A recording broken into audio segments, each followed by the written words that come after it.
আসসালামু আলাইকুম।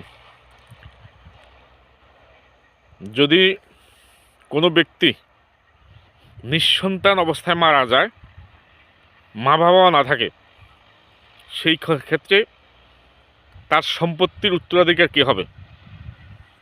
শরীয়তের বিধান অনুযায়ী জীবিত ভাই বোন হবে। আর ভাই বোন মা বাবার সম্পত্তির যেভাবে ভাগ পায়, অর্থাৎ এক ভাই সমান দুই বোন, ঠিক একইভাবে মৃত ভাইয়ের সম্পত্তিতেও একই রেশিওতে সম্পত্তি পাবে। যদি শুধুমাত্র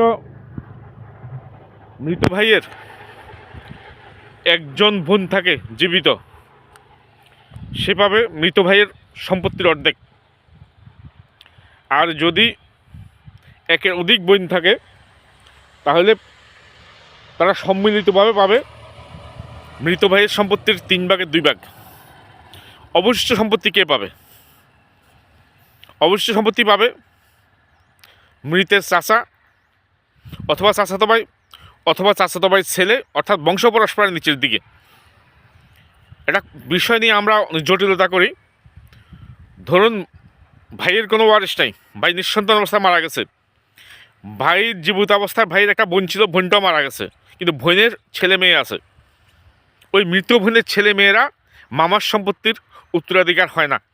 কিন্তু আমাদের সমাজে কিছু লোকজন এরকম উল্টাপাল্টা ফতুয়া দেয়, বলে যে না, মামার সম্পত্তি আইনত ভাগিনা ভাগ নিয়ে সম্পত্তি পাবে না।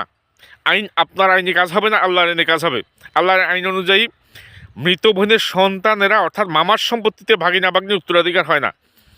এই ক্ষেত্রে এই সম্পত্তির উত্তরাধিকার হবে মৃতের চাচা অথবা চাচাতো ভাই অথবা চাচাতো ভাইয়ের বংশধর তারা।